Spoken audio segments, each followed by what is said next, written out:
Benvinguts un dia més en el meu raconet. Avui porto un to diferent per a aquesta nova secció que estrenem al canal anomenada Casos. He decidit en aquest primer capítol explicar-vos la història de la Dorothy Scott, una noia de 32 anys que va desaparèixer a Anaheim, Califòrnia. Mai es va trobar el responsable de la desaparició de la Dorothy, tot i que aquest va mantenir contacte durant anys després amb la família.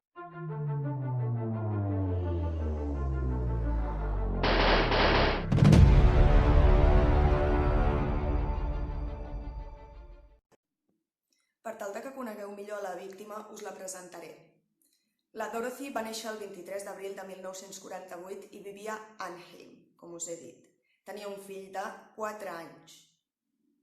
Tothom deia que la Dorothy era una persona molt amable, molt entregada amb la resta, amb els seus amics i amb la família. Diuen que tenia una vida bastant monòtona i que es basava en anar de l'església a la feina, i la resta de temps que li quedava lliure la dedicava al seu fill. Treballava com a secretària en una botiga de segona mà que pertanyia al seu pare. L'oficina on ella treballava estava situada darrere d'una de les botigues d'aquesta companyia.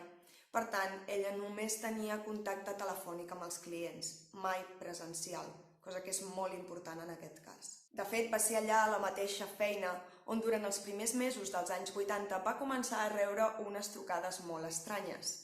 Al principi deia que eren molt cordials, que l'home que hi havia a l'altra banda, la veu del qual li resultava molt familiar, li deia que era una noia molt bonica, molt simpàtica i que volia conèixer-la. Perquè veieu una mica fins a quin punt va arribar tot això, un dia en una de les trucades aquest home li va demanar que sortís en el pàrquing, que anés cap al seu cotxe i allà es va trobar una rosa. Però a poc aquestes trucades es van anar tornant més esgarrifoses i més aterradores. When I get you alone, I will cut you up into bits so no one will ever find you. La Dorothy va començar a témer per la seva vida i va decidir prendre unes mesures de seguretat. Primer va pensar en comprar una arma, ja que, com sabeu, als Estats Units és legal tenir-les, però ho va descartar ràpidament per la perillositat de que un nen de 4 anys i una arma convisquessin en la mateixa casa. Així que va decidir prendre classes de karate per poder tenir alguna possibilitat d'autodefensa en cas que l'ataquessin. El malson va començar el 28 de maig de 1980. La Dorothy tenia una reunió de treball aquell dia i durant aquesta reunió es va adonar que un dels seus companys, en Conrad, no es trobava gens bé. Llavors, juntament amb una companya seva, van decidir portar-lo a l'hospital. Però la Dorothy va demanar passar per casa dels seus pares per avisar-los que potser arribaria tard i per demanar-los que cuidessin el seu fill. Un cop van ser tots a l'hospital, els metges van veure clarament que es tractava d'una picada d'una aranya, però tot i així el van tenir unes hores en observació. Finalment se li va donar el tractament que necessitava i se li van receptar uns medicaments. La Dorothy va decidir anar a buscar el cotxe, avançar-se als seus companys, perquè així en Conrad no hagués de fer tot el camí fins al pàrquing.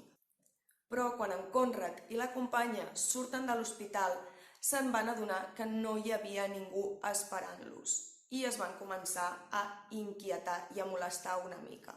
Perquè us feu a la idea, ells van sortir de l'hospital cap allà a les 11 i no va ser fins a 11:15 que van veure el cotxe de la Dorothy sortir a tota velocitat del pàrquing, passar per davant d'ells i gairebé atropellar-los. El cotxe de la Dorothy tenia les llums llargues enceses, per tant, ni la Pam ni en Conrad van poder veure qui era la persona que conduïa, si era la Dorothy o si era una altra. Veient això, van creure que la Dorothy havia tingut alguna emergència amb el seu fill i que per això havia hagut de marxar tan ràpid. Així que els dos companys de feina van anar a l'interior de l'hospital a esperar aviam si tornava. Però passades 2 hores van veure que la Dorothy no tenia intenció de tornar i van avisar a la seguretat de l'hospital per tal que poguessin trucar a algú i avisar. Així que van decidir trucar als pares de la Dorothy per preguntar si ella era allà. Els pares li van respondre que no, que ella no havia anat mai a buscar el seu fill. Així que els pares van decidir trucar a la policia. Però com passa amb moltes desaparicions, la policia va informar als pares de la Dorothy que fins passades 48 hores de la desaparició no es podia presentar la denúncia, ja que la persona desapareguda era una dona major d'edat que podia marxar pel seu propi peu. Però cap a les 5 del matí la policia rep una trucada que a 15 quilòmetres de distància de l'hospital s'havia trobat un cotxe incendiant-se. Aquest cotxe era un Toyota blanc del 73, era el cotxe de la Dorothy, però del cos de la Dorothy no n'hi havia ni rastre. La policia va començar a investigar i va demanar als pares que mantinguessin una actitud discreta per no entorpir la investigació. Però una setmana després de l'inici de la investigació, la mare de la Dorothy va rebre una trucada esgarrifosa, on una veu masculina li deia: Are you related to Dorothy Scott? I've got her. Quan el pare de la Dorothy, en Jacob, es va assabentar d'aquesta trucada, va prendre la decisió de trucar a un diari local, ja que la policia no estava fent cap descobriment nou, i hi van publicar un article amb tots els detalls de la desaparició. El mateix dia de la publicació d'aquest article, l'editor del diari va rebre una altra trucada amb la veu d'un home molt misteriós. I killed her. I killed Dorothy Scott. She was my love. I caught her cheating with another man. She denied having someone else. I killed her. Així, a primera vista, podríem creure que es tractaven de pistes falses, ja que és molt comú que els diaris rebin trucades d'aquest estil. Però aquella veu masculina li havia donat detalls que encara no s'havien fet públics, com per exemple el color de la bufanda que portava la Dorothy o quin era el tipus d'aranya que havia picat en Conrad. Aquesta veu també li va dir que la Dorothy l'havia trucat de l'hospital, per això tenia aquesta informació. Això es va intentar comprovar i es va veure que no podia ser cert, ja que en aquella època no hi havia telèfons mòbils i l'únic moment en què la Dorothy s'havia separat de la Pam i d'en Conrad havia estat per anar al lavabo, que estava en un costat oposat de la cabina de telèfon. Per més inri, aquest home misteriós va continuar fent trucades a la mare de la Dorothy cada setmana durant els següents 4 anys. Aquestes trucades mai eren a la mateixa hora, però el més estrany de tot és que aquest home s'assegurava que en Jacob, el pare de la Dorothy, no hi fos a casa. La policia també va intentar localitzar aquestes trucades, però l'home que trucava ho tenia tot calculat i penjava just abans de poder localitzar-les. Aquestes trucades, evidentment, eren horribles. En una li deia que la seva filla seguia viva, que l'estaven torturant. En una altra trucada li deien que era morta, que mai la trobarien. Fins que un dia va ser en Jacob qui va agafar el telèfon i l'interlocutor va mantenir uns segons el silenci i després va... En aquell moment es va pensar que el segrestador o possible assassí no va tornar a trucar perquè, com en Jacob no agafava mai les trucades, es va pensar que la família s'havia mudat de casa. Els detectius van començar a investigar la gent del seu voltant, com per exemple el seu exmarit, que tenia una coartada sòlida, el seu pare, que estava en unes conferències a Missouri durant la desaparició, els companys de feina i fins i tot al final van passar a investigar assetjadors sexuals que hi hagués per la zona. Però no es va trobar res sospitós durant tota aquella investigació. Els pares, per la seva banda, van intentar recórrer a un psíquic i fins i tot a un investigador privat que tampoc va donar resultats. 3 mesos i mig després de l'última trucada, un obrer va trobar uns ossos i va decidir trucar immediatament a la policia, que en retirar-los va veure que eren de gos i de diversos animals. Però no se sap per quina raó, això va ser molta sort, van decidir seguir excavant més profundament i finalment van trobar ossos humans. Exactament hi van trobar una pelvis, un braç, 2 fèmurs i un crani. També s'hi va trobar un anell turquesa que la mare de la Dorothy va reconèixer immediatament. I finalment, entre aquests ossos, van trobar un rellotge que s'havia aturat a les 12:30 de la nit del 21 de maig de 1980. Dies després es van confirmar que aquelles restes eren les de la Dorothy. L'assassí creia que barrejant els ossos d'animals i posant-los sobre del cos de la Dorothy, la policia, al veure que eren ossos d'animals, no seguirien investigant. El motiu de la mort va quedar sense determinar, ja que el cos estava en avançat estat de descomposició i que no s'havien trobat traumatismes en cap dels ossos trobats. La família Scott va rebre 2 trucades després de que la premsa publiqués que s'havia trobat el cos de la Dorothy, on se'ls preguntava si ella ja havia arribat a casa. Finalment, els pares de la Dorothy van morir sense saber qui era l'assassí de la seva filla. En Jacob va morir el 1994 a causa d'un càncer i la Vera el 2002. I anem cap a les teories, perquè en tenim unes quantes i totes tenen molta lògica. Tenim claríssim que l'assassí era una persona que estava completament obsessionat amb la Dorothy. Ho va estar durant molt de temps, fins i tot després de matar-la. També se sap que era algú que l'observava de molt de prop i que la coneixia. La primera teoria és que podria ser algú del seu entorn laboral. Com la Dorothy va dir, ella li resultava familiar la veu que la trucava.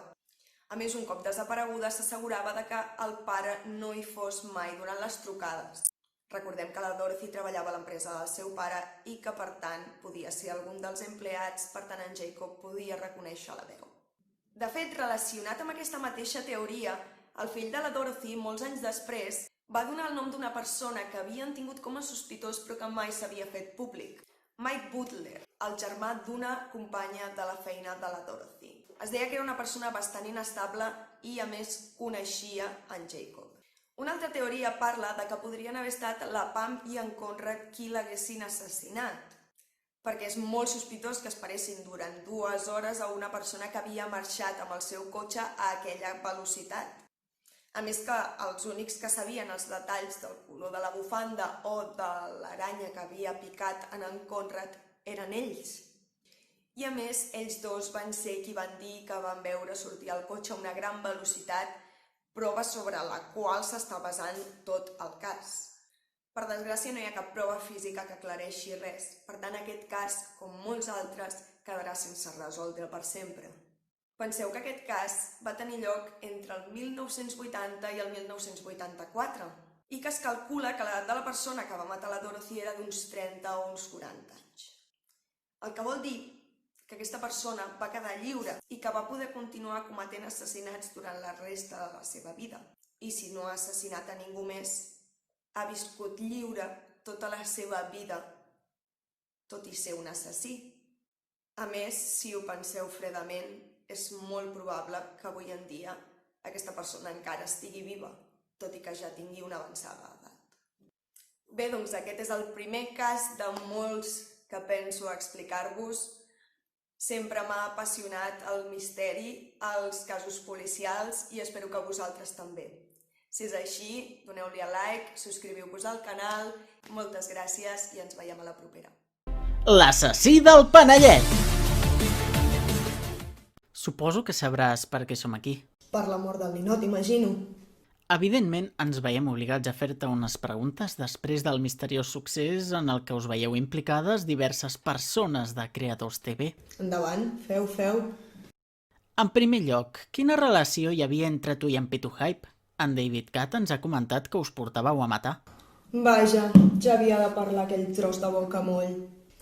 Un dia que havia tingut una discussió molt grossa amb en Pitu Hype, em vaig creuar amb en David i li vaig dir que no m'importaria veure un ninot sense cap, però evidentment això són coses que es diuen en un mal moment.